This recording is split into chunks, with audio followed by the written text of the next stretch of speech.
After my wife died, my son was my only reason of living. But one night, he vanished, silently, completely as if the darkness itself swallowed him whole. No footsteps in the yard, no broken window. Just an open door swaying in the wind and a house that now felt crawling on me. For 25 years I lived with nothing but questions that scraped at my sleep and clawed at my sanity. No sightings. No messages. Not even a rumor. It was as if the world had erased him. Then, on one ordinary morning when I had stopped expecting anything at all, a letter arrived with his name written on the front. My heart hammered as I opened it, hoping the nightmare was finally over. But when I reached the last line, I realized the nightmare had only just begun. Before I tell you what was in the letter, like this video, subscribe to the channel and tell me in the comments where you are listening to my story from. I want to know how far it has reached. 25 years is a long time to live inside a silence that never softens. It's far too long for a father who once woke up to his son's laughter echoing through every corner of the house. When he vanished, it felt as though someone had ripped the very sound out of my world. The house fell quiet overnight. His room stayed untouched, the bed still made, the clothes neatly folded, and the last glass of water he drank sitting on the bedside table. I remember stepping into that room the next morning and feeling something tighten inside my chest. It wasn't fear. It was emptiness. A kind of emptiness you can't describe, only carry. The kind that settles into your bones and refuses to leave. In those early weeks, I searched everywhere I could think of. I went to the police, spoke to neighbors, checked hospitals, and asked anyone who might have crossed paths with him. Every door I knocked on gave me the same hollow answer. Nothing. No sign, no trace. I spent hours at the bus station asking drivers and ticket clerks if they had seen a boy with his face, his name, his nervous little smile. I showed them his picture so many times that the edges began to tear, so I printed new ones and kept going. I never allowed myself to stop looking. My wife cried herself to sleep every night, her tears soaking the pillow until morning. She blamed herself, convinced she had been too strict or said something that pushed him away. But I knew it wasn't her fault. He adored his mother more than anything. He wouldn't have left without a reason. That thought stayed with me and kept me awake every night. The unanswered why that gnawed at me endlessly. As months slipped into years, hope turned into another form of pain. It didn't fade, it simply changed its shape. I stopped expecting a sudden knock on the door, but I never stopped leaving the porch light on. Every birthday, every holiday, I would set an extra plate at the table for him. My wife used to beg me to stop, to accept that he wasn't coming home, but how does a father do that? I used to tell her, he's out there somewhere. He'll return when he's ready. I repeated it so often that eventually, I said it just to hear myself believe it. The years took her before they took my hope. She died whispering his name. I still remember the last thing she told me. If he ever comes home, tell him I forgave him. Those words settled on my chest like a weight I could never shake off. After her funeral, I kept visiting the same places and asking the same questions, even though everyone around me had stopped believing. People moved on. Friends stopped checking in. Neighbors stopped asking. They assumed I was living in denial. Maybe I was. But a father's denial is simply love with nowhere left to go. Time aged me. My hair turned gray, my hands weaker, but my heart never stopped waiting. I grew used to the quiet, the kind that follows you from one room to the next. The ticking of clocks became my company. The house felt smaller, and the nights colder. Every morning, I spoke to his photograph, the one of him smiling on his graduation day. I told him what I cooked, how the garden looked, how his mother's roses still bloomed. And every day I asked him, "Where are you, son?" The walls stayed silent. There were days I thought about giving up. Selling the house, disappearing somewhere new, letting the memories fade. But then I'd see something. A boy on the street with his hair. A man on the bus with his walk. And for a second, my heart would leap again. I chased countless shadows over the years, mistaking strangers for him. Each false hope cut deeper than the one before, but I still couldn't stop. The love of a parent doesn't vanish with distance. It doesn't die in silence. It waits, endlessly, quietly, painfully. By the 25th year, I stopped saying his name out loud. People were tired of hearing the same story, and I had become the old man who still waited. But I never cared what they thought. I knew what lived inside me. Somewhere in this world, my son was still breathing. And as long as he was, I would wait. Even if I died waiting, there would always be a space inside me reserved for him. And then one morning, after decades of nothingness, something shifted. I woke to the sound of the mailman sliding an envelope under my door. It was a small, faded envelope, nothing remarkable at first glance. But when I saw the handwriting, my hands began to tremble. It was familiar. It was his. After 25 years of silence, my son had finally spoken.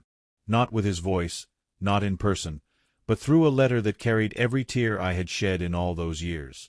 The envelope was old, its edges worn, and the paper inside yellowed like it had been waiting as long as I had. I held it for a long time before opening it. My hands shook, and my heart thudded against my ribs as if trying to escape. I traced my fingers over the handwriting, uneven, familiar, the same way he used to write his school notes when he was little. Every letter of his name hit me like a wave. I whispered it softly, afraid that if I spoke too loudly, it might vanish again, just as he did. For 25 years, I had imagined this moment, wondered how it would feel to hear from him again. But nothing prepared me for the mix of hope and hurt that swept over me all at once. I didn't open it immediately. I sat at the kitchen table, the same place where he once did his homework and where his mother used to sit and talk about her dreams for him. The letter rested in front of me like a ghost, silent but heavy with everything I had waited for. I stared at it for hours without turning a single page.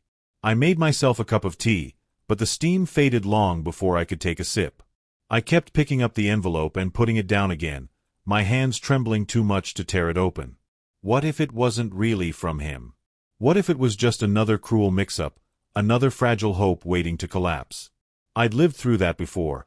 Wrong names, wrong faces, people claiming they'd seen him when they hadn't. I wasn't sure I could survive one more heartbreak. But the handwriting was his. I knew the familiar tilt of the letters, the uneven curve in the D of my name. It was him. It couldn't be anyone else. I finally gathered enough courage and tore it open carefully, as though the sound of ripping paper might disturb something sacred inside.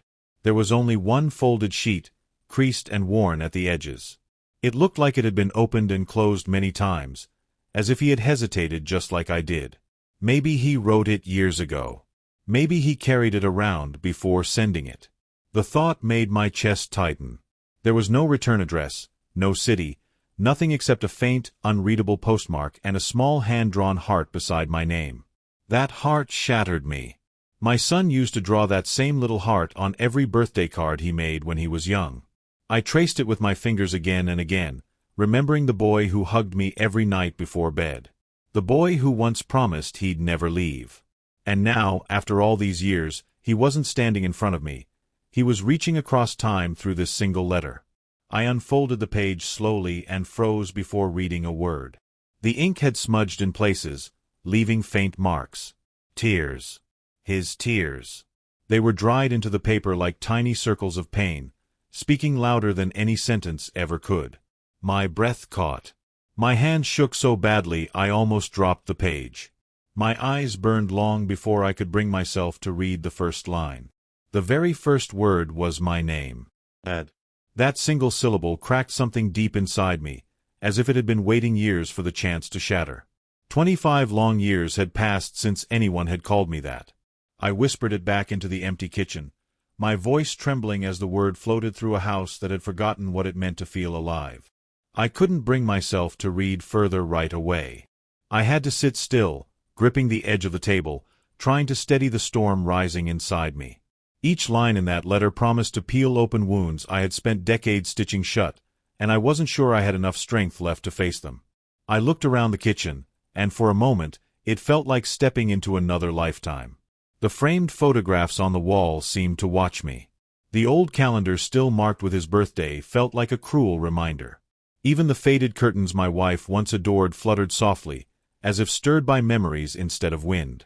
For the first time in years, the room didn't feel hollow. Something pulsed in the air, something familiar, fragile, and terrifying. My heart was racing, my breath short and uneven, but none of that mattered. Because after countless nights spent praying, pleading, and drowning in silence, I finally held something real in my hands. A sign. A message. Proof that he still walked somewhere under the same sky. The letter felt unbearably heavy, not because of its weight, but because of the years that clung to every fold. 25 years of silence. 25 years of guilt. 25 years of distance pressed into a single, fragile envelope. I stared at the words, knowing they could be the last I ever received from him. I kept wondering what they might hold. Would they heal the cracks that time carved into me? Or would they open new wounds, deep enough to swallow me whole?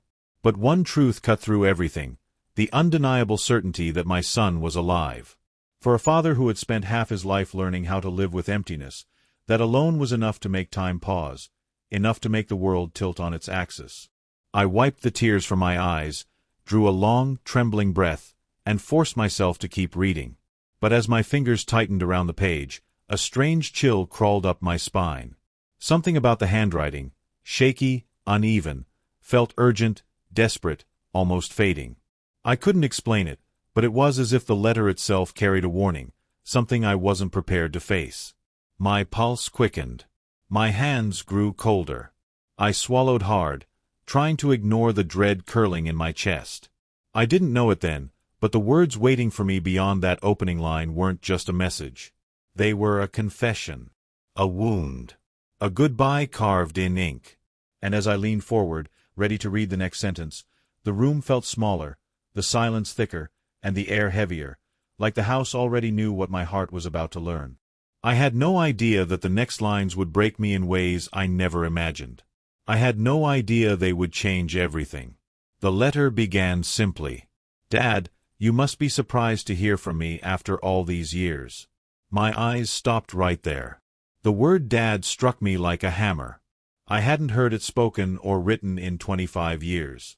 It wasn't just a word, it was a doorway back into everything I had lost. All the birthdays we missed, the moments we never shared, the hugs that never came. I read that line again and again before forcing myself to move forward. He wrote that he had left because he truly believed I didn't love him anymore. He said he mistook my silence for disappointment, convinced himself that every quiet moment between us was proof that I was ashamed of him. As I read those lines, my throat tightened so hard I could barely swallow. I had never loved anyone more than I loved him, not for a single second, but he had spent years carrying the weight of a lie he created in his own mind. The thought of him wandering through life thinking he wasn't wanted cut deeper than his disappearance ever did. It felt like losing him all over again, only this time I understood the pain he carried with him, a pain I hadn't even known I caused. He wrote about being young and terrified, about mistakes he didn't know how to correct. He believed running away would spare me the shame of having a son who felt like a failure. I could almost see him, 20 years younger, shoulders slumped, eyes tired, clinging to the belief that disappearing was the only thing he could offer me. I never knew my quiet had hurt him so deeply. I thought giving him space was helping him grow. I thought my strictness would teach him responsibility. But instead, all it taught him was distance. He mistook my discipline for rejection, my silence for disappointment, and that misunderstanding grew inside him until it swallowed his sense of belonging whole. One small miscommunication had festered into 25 years of exile. He wrote that he had wanted to come home countless times but couldn't make himself do it. Every attempt, he said, ended with fear gripping his throat. He confessed that he used to walk down our old street just to see the house from afar. He described standing at the corner, staring at the porch, remembering the nights we sat together watching the stars. He admitted that one evening he saw me sitting alone outside, my head bowed, my shoulders sinking under a weight he couldn't name. He said he opened his mouth to call my name, but no sound came out. His courage collapsed the moment his memories collided with his guilt. Reading that twisted everything inside me. My hands shook. My heart thudded painfully in my chest. He had stood so close, close enough to hear me breathe, close enough to see the grief in my eyes, close enough to step inside and say, "Dad, I'm home." But he couldn't. He was too broken to take that last step, too convinced that I didn't want him anymore. The image of him standing on the street, just out of sight, watching me without the strength to cross the distance broke me in ways I didn't think were possible. I imagined him lingering there, hidden in the dusk, fingers curled at his sides, fighting the urge to run to me. I imagined him turning away, every step heavier than the last. The idea that I might have been only a breath away from seeing him again, only a whisper away from pulling him back into my arms, left a hollow ache in my chest. How many times had he passed by? How many nights had he stood outside this house wrestling with a voice that refused to speak? How many moments of reunion slipped through our fingers because neither of us knew how to break the silence? The letter trembled in my hands as I imagined him walking away again, convinced that he didn't belong, unaware that I would have opened the door before he even knocked. And in that moment, a terrible realization crept over me. This wasn't just a confession of the past. This was a warning, a lead-in to something darker, something I wasn't ready to face. Because if he had been that close once, how close had he been since? And what if the truth waiting in the next lines was far worse than anything I had read so far? I imagined him standing across the road, watching me with guilt weighing him down while I stood there drowning in longing. We had both been waiting for each other, trapped by pride, fear, and old wounds. He wrote that he saw the obituary when his mother passed. He said he was living far away at the time, and when he saw her name printed in cold black ink, he broke apart. He told me he came to the funeral but stayed so far back that I couldn't see him. He watched as they lowered her into the earth. He said he wanted to fall beside me, but he didn't have the courage to take a single step forward. That sentence shattered me. All those years, I had assumed he didn't care, that he had built a life without a single thought of us. But he had been there, grieving alone, mourning the woman who raised him, hurting in silence. He said he blamed himself for her death, convinced that the grief I carried must have turned into hatred. He believed he had destroyed everything, that his running away had broken the family we once were. He wrote, "I thought if I stayed gone, maybe you could heal." That one line cut through me deeper than anything else. All this time, I had been angry at him for leaving, but now I realized he had disappeared because he thought he was protecting us from himself. I kept reading, my vision blurred with tears. He said he had built a small, quiet life somewhere, nothing remarkable, nothing full, just work, meals, and a lonely room. He never married, never had children, because he couldn't imagine being a father when he believed he had failed at being a son. He wrote that every time he saw a father and son walking together, it felt like a knife twisting inside him. He wished every day that he could undo the choices he made, but life doesn't offer that chance to everyone. By the time I reached the end of that page, my chest felt unbearably tight, as though an invisible weight had settled over my ribs and refused to let me breathe. My heart hurt in a way I didn't know it still could, as if an old wound had been ripped open with one clean motion. I had carried sorrow for decades, but this was different. This was the pain of truth, sharp, undeniable, merciless. The truth that love doesn't always fade. Sometimes it simply drifts into silence and gets lost there, misunderstood and unheard. My son hadn't stopped loving me. He had simply stopped believing that I loved him back. And that realization was the cruelest wound of all, because it was a wound built for my silence, not his choices. I wiped my face with shaking hands and forced myself to turn to the next page. The paper felt thinner, almost fragile under my fingertips, as if it carried the weight of everything he had never said aloud. The words waiting for me revealed the life my son had lived, a life carved out of guilt, loneliness, and a longing that refused to loosen its grip. The next part of the letter didn't read like a story. It read like a confession, sharp and relentless, tearing through me like a blade sharpened by years of regret. He wrote that when he left home, he had nothing but a backpack, a few dollars, and a heart full of fear. For months, he slept on park benches, under bus shelters, in corners of stations where no one noticed a boy trying to disappear. He said he avoided using his real name because he was terrified someone would trace him back to me. He worked whatever jobs he could find, washing dishes until his hands cracked, cleaning garages until his back ached, doing anything that kept him alive for one more day. But he said the nights were the hardest. The darkness had a way of dragging memories out of hiding. He wrote about lying on cold floors, staring at ceilings stained with shadows, replaying the sounds of home like old recordings he couldn't turn off. The ticking kitchen clock. His mother humming softly as she cooked. Me sitting on the porch, reading the newspaper with a cup of tea.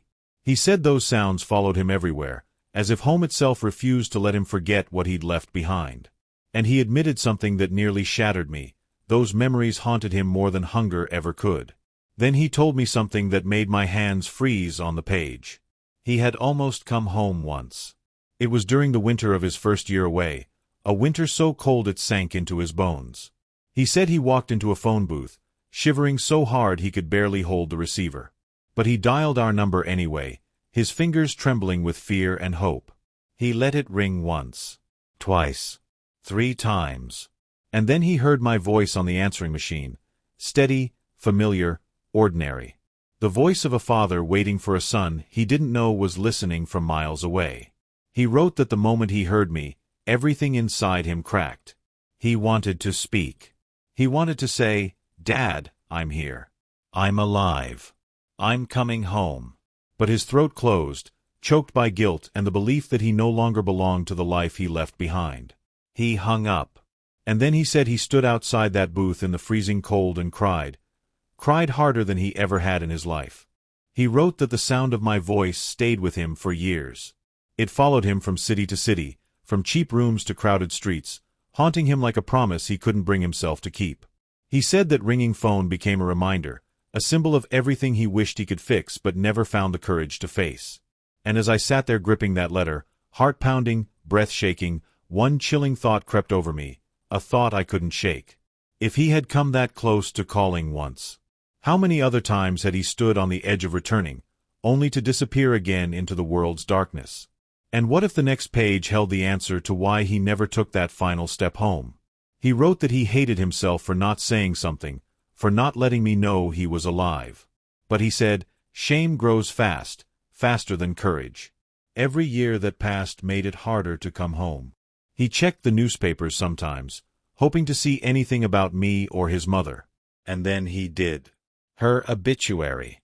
He said he saw her picture and collapsed. He didn't eat for days after that. He couldn't forgive himself for not being there, not holding her hand one last time. He came to the funeral, but stayed behind the trees, hidden. He watched me cry. He said seeing me like that destroyed him. He wanted to run to me to say, "I'm here," but the guilt locked him in place like chains. He stayed until everyone left. When I finally walked away, he remained standing in the rain, speaking to her grave. He told her he was sorry. He told her he wished he had been the son she deserved. He promised her he would look after me from a distance, even if I never knew. After that night at the phone booth, he wrote that he couldn't stay in the same city any longer. The memories were too heavy, pressing on him like stones he could never set down. So he ran, drifting from town to town, slipping into places where no one looked twice at a stranger with tired eyes. He lived in cheap rooms with thin walls, took jobs where no one asked questions, moved silently through days that never felt like his own. He said people sometimes asked if he had family, and every time he answered no, the lie stung like a fresh wound. He said it hurt more each time, as if the word itself was tearing a thread inside him.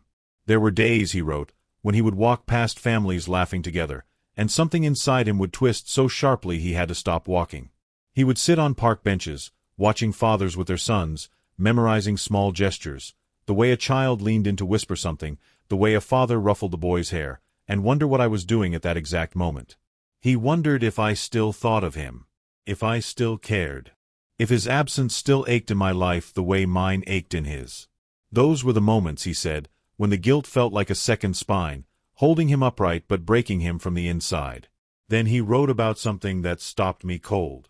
He said he started sending money anonymously through charity envelopes to our old neighborhood.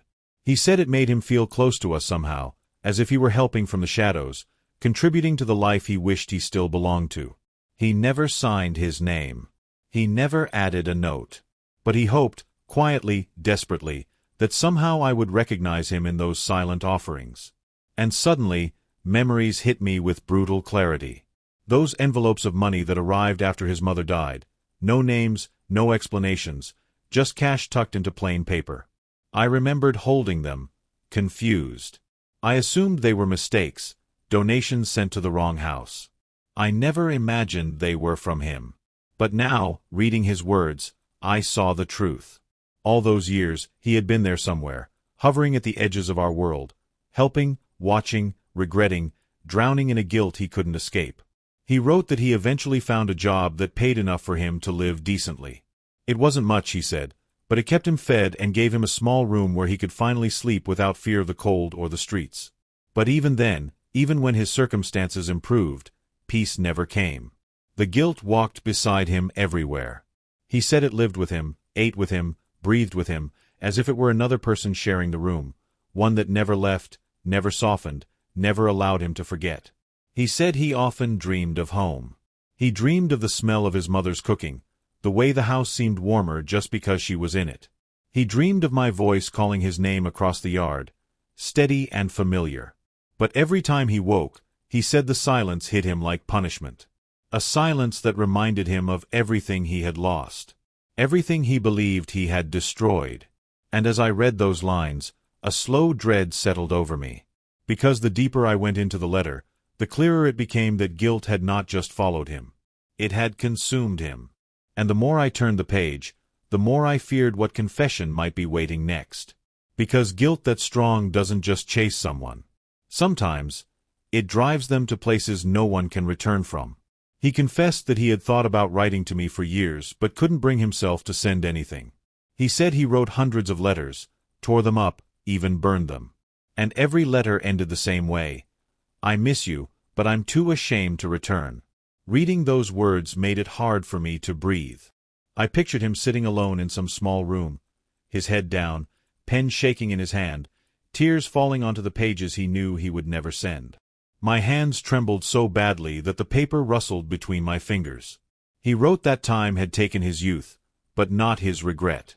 He said he lived each day hoping that maybe one day I would forgive him. He didn't expect me to understand, but he needed me to know that leaving wasn't out of hatred, it was fear.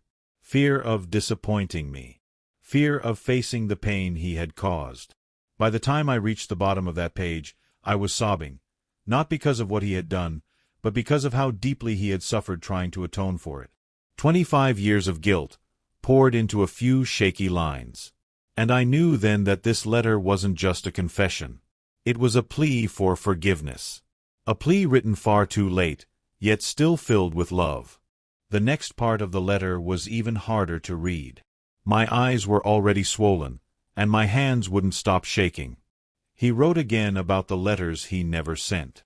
He said he had written hundreds over the years, each beginning with "Dear Dad," and ending with the same haunting line, "I miss you, but I'm too ashamed to return." He kept them all in a small box under his bed. He said he would write one every few months, sometimes every week, whenever the guilt became too heavy to hold alone. Those letters, he said, became his way of speaking to me, even if I never heard the words. He wrote that some nights he would read them aloud, whispering the words into an empty room, pretending I was listening. I could almost see him sitting under a dim light, his voice barely audible, talking to a father he believed he no longer deserved. That image tore me apart. He said he always wanted to send the first letter, but every time he sealed an envelope, fear stopped him cold. He asked himself the same question again and again. What if Dad doesn't want to hear from me? That single line made my heart ache so deeply I had to put the letter down and take a breath. He wrote that he had spent half his life imagining how I would react if a letter from him ever reached my hands. He wondered if I would tear it apart the moment I saw his name, or leave it unopened on a shelf until it gathered dust. He feared I might read it and feel nothing, no warmth, no recognition, just the cold confirmation that he had waited too long. He even wondered if I might hate him more for daring to write after vanishing for so many years. Those fears built a cage around him, keeping him silent for decades. And the cruelest part was that while he trembled at the thought of my rejection, I had been waiting desperately for any sign from him. Just one word. One message. One breath proving he still existed. Two people, both waiting, both hurting, both silent. That was the tragedy that swallowed 25 years of our lives. He confessed that on nights when loneliness swallowed him whole, he would sit down somewhere quiet, on a cold floor, in a dim room, even at a dirty diner table, and write until the tears blurred the ink. He said his tears sometimes smeared entire sentences, leaving dark stains that felt truer than the words themselves. He wondered if those smudges, those marks of pain pressed into the paper, might speak louder than anything he could write. He hoped that if I ever held one of those letters, I might feel in those stains the depth of the hurt he couldn't voice. Then he wrote something that tore straight through me. He said he tried to send a letter after his mother died. He had written it the night of her funeral, sitting alone beside a river he wouldn't name. The letter was long, pages filled with apologies, regret, and memories he wished he could relive. But as dawn approached, he realized he didn't have the courage to let me read his grief. Before sunrise, he tore the letter into pieces and threw them into the river. He said he watched the fragments drift away like tiny ghosts disappearing into the current. And in that moment, he told himself he would never bother me again. Reading those words shattered something inside me. I dropped the page onto the table and buried my face in my hands. I whispered through the ache, "You were never a bother. You were always my son." But the letter couldn't hear me. He couldn't hear me. And nothing hurt more than knowing he had lived entire years believing the opposite. He wrote that he had used anything he could find to pour out the words he was too afraid to send. Napkins, notebook pages, scraps of envelopes, even receipts from diners he barely remembered eating at. Some letters were nothing more than a few trembling lines. Others filled pages front and back.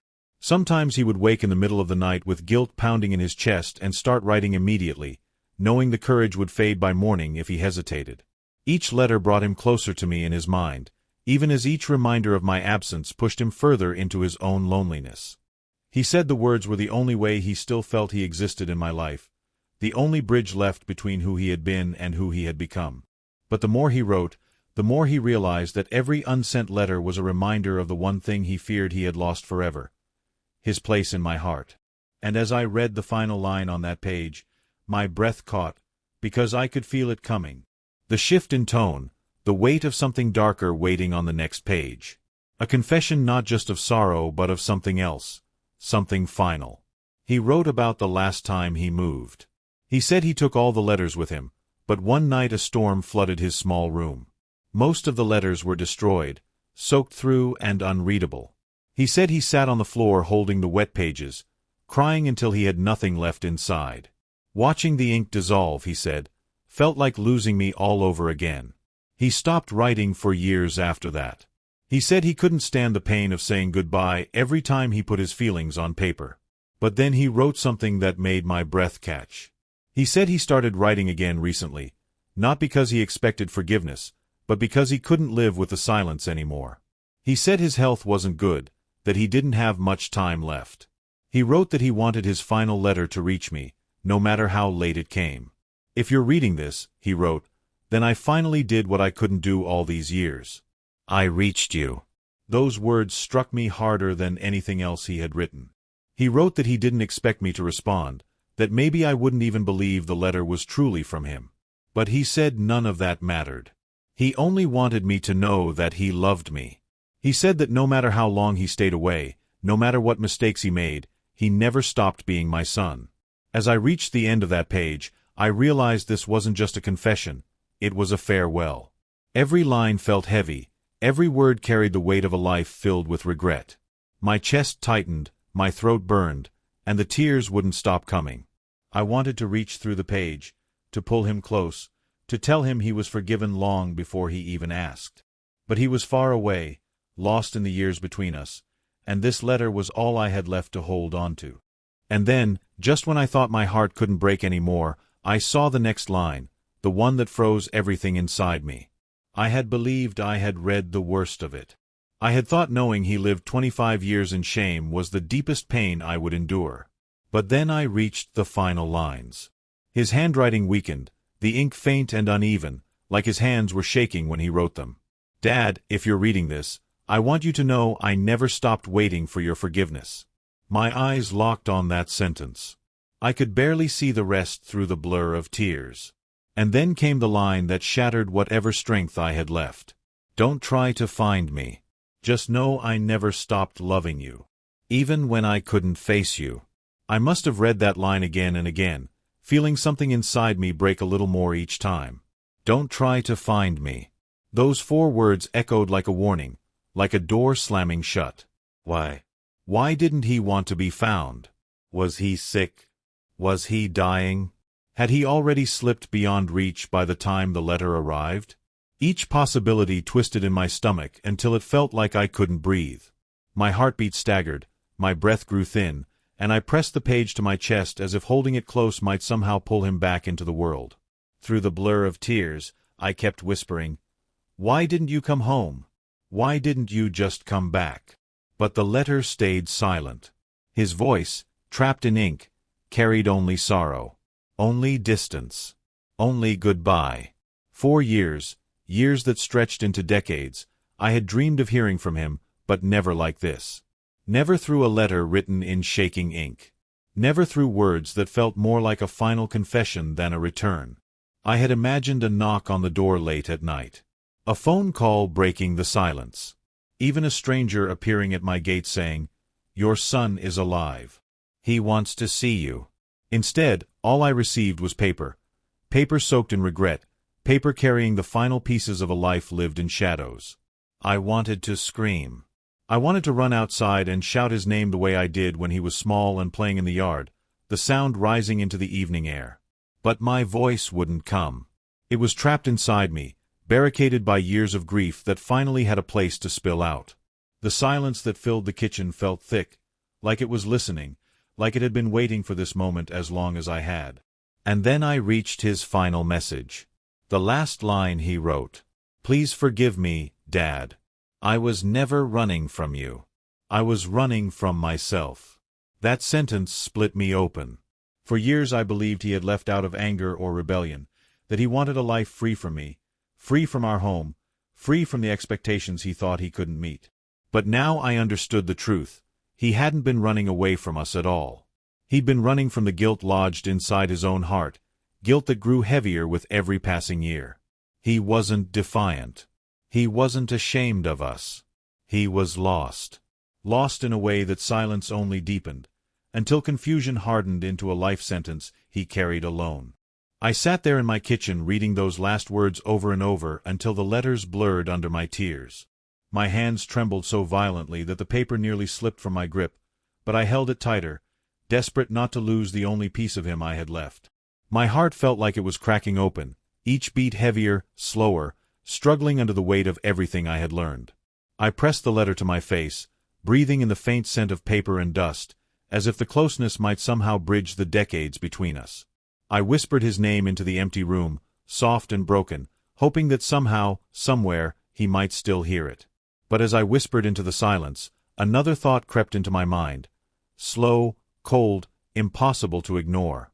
If he didn't want to be found, then what had already found him?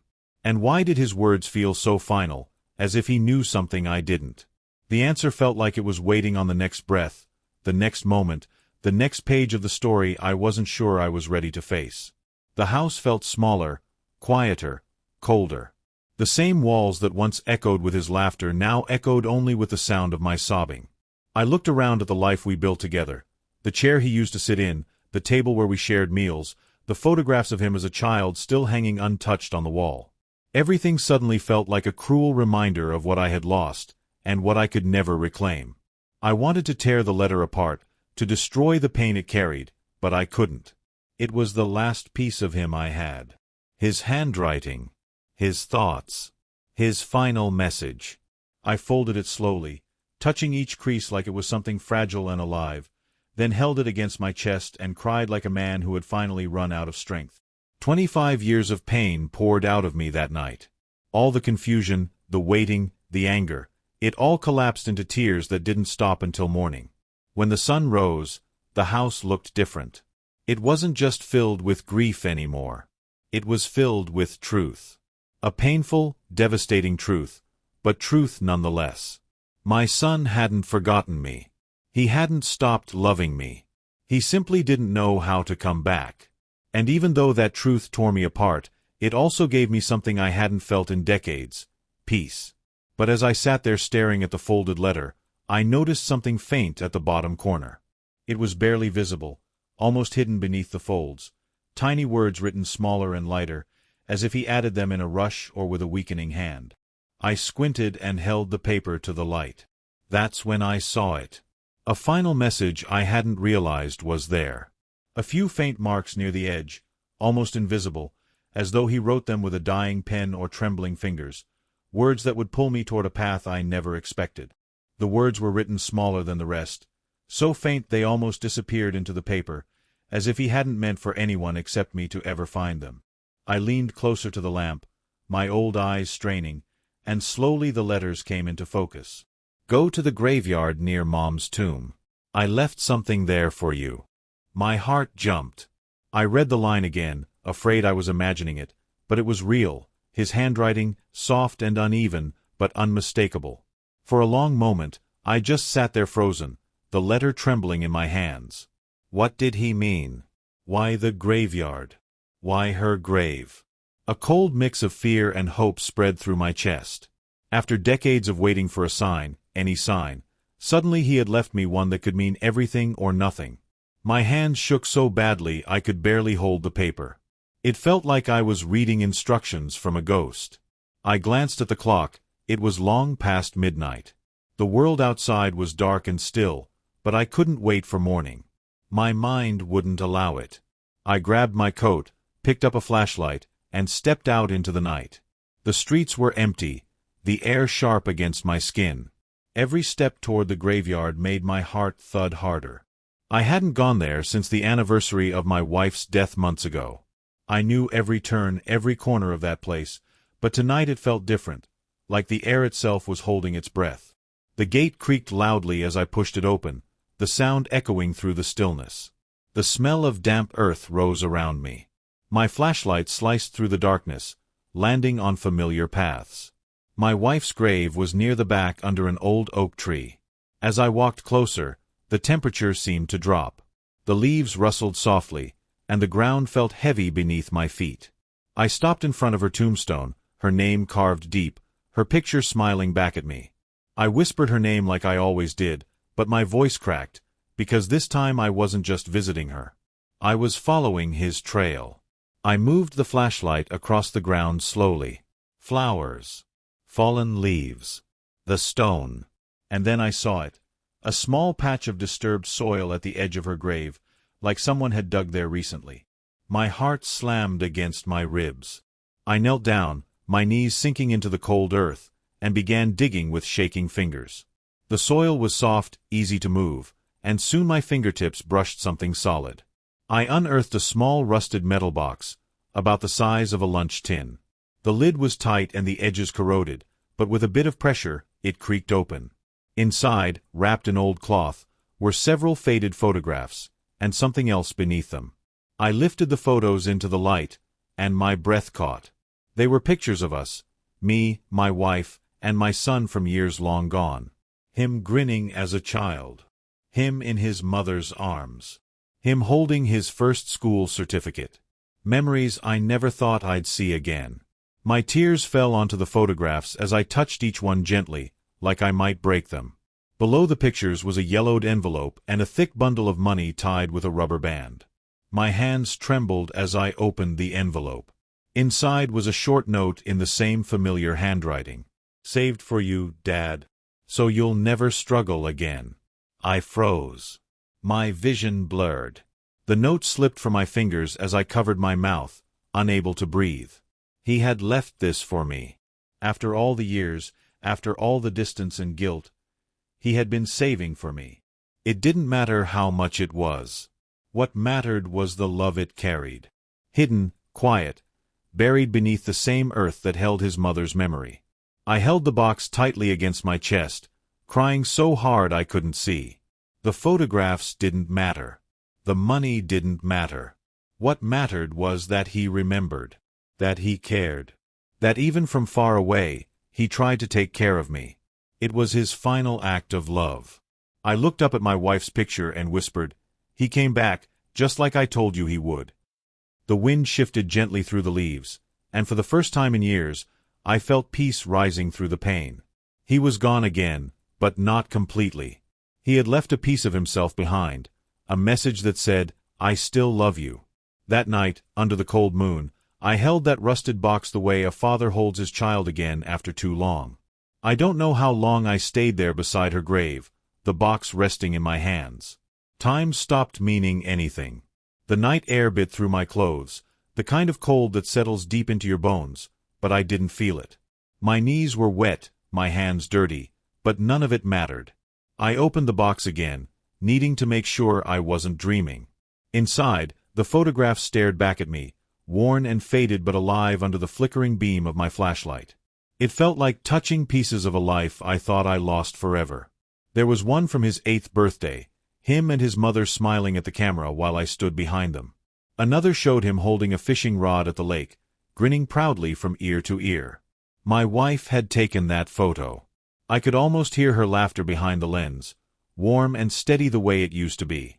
And then there was another picture, the three of us sitting together on the porch, my arm around them both. That one shattered me. We looked whole. We looked happy. Back then, I never imagined that someday I'd be sitting alone in a graveyard, holding that memory while the real thing was long gone. Beneath the photos was the bundle of cash, old bills, worn and tightly wrapped, saved with care. I touched it gently, confused and aching. He had written, "Saved for you, Dad, so you'll never struggle again." I didn't understand at first. Where did he get this money? Why would he save it for me instead of keeping it for himself? Then I thought about all the years he must have worked, all the nights he probably skipped meals, all the lonely days he lived in quiet rooms just to save a little more. While I spent years thinking he had abandoned me, he had been thinking about me, providing for me, protecting me from a distance. I pulled the money apart, and small notes slipped out, tiny pieces of paper tucked between the bills, each written in his handwriting. Some said, "For Dad's medicine." Others said, "For house repairs." Or, "For winter." Each line cut through me like a blade. He had planned this. He had thought of everything. Even in guilt, even in shame, his heart never left home. He lived like a shadow, but every dollar he saved carried a piece of his love. I looked at my wife's grave and whispered through my tears, "He didn't forget us. He never did." The wind moved through the trees, soft and gentle, and for a moment I could almost feel her presence, like she was whispering back, "I told you he'd come home." Time felt suspended. The hurt, the anger, the long years of waiting, they all melted into something heavier but calmer. I sat there for hours, holding those pictures against my heart, staring at that little rusted box. I remembered every fight we ever had, every sharp word I threw at him thinking it would make him strong. I thought about all the nights I waited by the window, too proud to call his name. I had wanted him to come back on his own, but maybe I should have gone looking for him. Maybe if I had just said, "I forgive you," he wouldn't have spent half his life thinking he wasn't worth coming home to. The guilt hit me in one crushing wave. I had lost my son twice, first when he left, and again when he stopped believing he could return. When the first light of dawn touched the sky, I finally pushed myself to stand. My legs were stiff, my eyes swollen, my heart aching and full. I set the box gently beside her grave for a moment and whispered, "He came home, love. In his own way, he came home." For a brief second, I felt her presence beside me, soft, warm, familiar. Then I picked up the box, pressed it tightly to my chest, and began the slow walk home. The street was empty and silent. But for the first time in 25 years, the silence didn't feel cruel. It felt like closure. Like he had finally said the words neither of us could speak. When I reached the house, I saw the empty porch chair and sat down beside it. The sun climbed higher, light spilling over the garden. I opened the box again, laid the photos on my lap, and smiled through my tears. He was gone again, yes, but this time he hadn't left in anger. He had left love behind. And that love was enough to fill the place he once stood. That morning, after decades of searching windows and shadows, I finally stopped looking for him. Because I realized that he had never truly disappeared. He had simply found another way to come home. When I stepped inside, I placed the rusted box on the table and sat before it for a long while. The sun poured through the window, bathing the photographs in a soft glow, making every faded detail come alive. My hands still trembled, not from grief this time, but from understanding. All these years, I believed he had forgotten me. I believed he had walked away because he didn't care. But now I knew the truth. He never stopped caring. He carried guilt, not hate. He ran from shame, not from love. I had punished myself for 25 years thinking I failed as a father, but maybe he punished himself even more. I looked again at his handwriting on the note. Saved for you, Dad. So you'll never struggle again. I read it over and over. He had lived with so little, yet saved for me. I thought back on all those years when money was tight, when I skipped meals, when I shivered through cold winters because I couldn't afford the heater. And all that time, my son was somewhere out there working, collecting every dollar with one thought in his mind, me. He carried guilt like a burden, and this box was his way of setting it down. I rested my head on the table and cried, not from the old ache of loss, but from something deeper. It was the cry of a father who finally understood his child. It was the cry of a man who realized that love doesn't always return in the way we expect. Sometimes love doesn't knock on the door. Sometimes it doesn't speak aloud. Sometimes it hides inside old envelopes, buried boxes, and 25 years of silence. But it stays, quiet, stubborn, alive. My son had been gone for most of my life, yet now I knew he had never fully left. His body had wandered far, but his heart remained here, in this house, in these walls, in me. Every year I thought I'd lost him, he was thinking of me. Every night I prayed for him, he was likely doing the same somewhere far away. We had never been as far apart as I believed. I leaned back in my chair and looked around the room. Everything felt different now. The house that once felt hollow suddenly felt full, not with people, but with presence. His presence. I could almost feel him sitting across from me, smiling shyly the way he used to when he was young. I whispered into the quiet, "I forgive you, son. You don't have to hide anymore." The words shook as they left my lips, but saying them felt like letting go of a lifetime of pain. I didn't know if he could ever hear them, but I spoke them anyway. Maybe forgiveness isn't about whether the other person hears it. Maybe it's about freeing the heart that carries it. The rest of the day passed silently. I didn't eat much. I didn't sleep. I just sat with the box, feeling broken and healed at the same time. I understood now that I might never see him again. Maybe he was sick. Maybe he had already passed. Maybe he was still somewhere alive but too afraid to return. None of that mattered anymore. I no longer needed to find him. His letter had found me, and that was enough. He gave me something I had been missing for 25 years, an ending. Not a perfect one, not a joyful one, but a real one. And real was more than I ever expected. As evening approached, I stepped onto the porch. The sky was turning orange, the same shade it used to turn when we would sit outside and talk about his future. I held one of the photos in my hand, the one where he was laughing beside his mother. I smiled through my tears and whispered, "You did well, son. You came home in your own way." A gentle wind brushed against my cheek, soft as a familiar touch. I looked at the sky and felt something I had not felt in years: peace. I realized then that love doesn't always end with goodbye. Sometimes it ends with understanding. My son hadn't disappeared to punish me. He disappeared because he didn't know how to live with what he had done. Yet even from far away, he loved me the only way he could, quietly, faithfully, painfully. And that's all a father can ask for. I closed my eyes, breathed deeply, and whispered, "Rest now, son. I forgive you." That night, for the first time in decades, I slept without dreams. Not because I stopped missing him, but because I finally knew where he was. Not in some distant city, but here, in every corner of my home, in every beat of my heart. Months passed, yet I kept the letter on the table beside me, folded neatly with the photos and that rusted box. Every morning, I sat with my tea and opened it again. The paper was worn, the ink washed by tears, but I didn't care. It had become a part of me. Some mornings I read only the first line, "Dad, you must be surprised to hear from me." Other days I stopped at the last, "Don't try to find me." I never stopped waiting for your forgiveness. Each line struck differently depending on the day. Sometimes it hurt.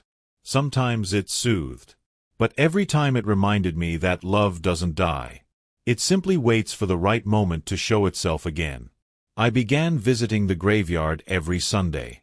I brought flowers for my wife and sat beside her tomb, speaking to her like I used to when she was alive, quietly, gently, sharing the things that weighed on me. I told her about the letter, the photographs, the money, the sorrow that had softened into peace. I told her our boy never forgot us, that he loved us until his last breath, even if that breath was taken somewhere far away. And I liked to believe she heard me. The wind always seemed to stir a little stronger when I spoke his name, as if she was answering. Sometimes I still wondered where he was, if he was alive, if he breathed the same air somewhere, if he still read my silence the way I once read his. I thought about tracing the letter, about searching for postmarks or fingerprints. But then I stopped. He had asked me not to look, and I wanted to honor that. Maybe he didn't want me to see what life had done to him. Maybe he wanted me to remember him the way he had been, young, hopeful, full of light. I would never know for certain. But I had learned something. Not every story gets a perfect ending. Some end in silence. Some end in letters that arrive 25 years too late. And yet, somehow, that's still enough. I placed the rusted box on a shelf above the fireplace. To visitors, it looks like nothing more than an old container filled with family keepsakes. They have no idea what it truly holds. They don't know it carries my son's soul.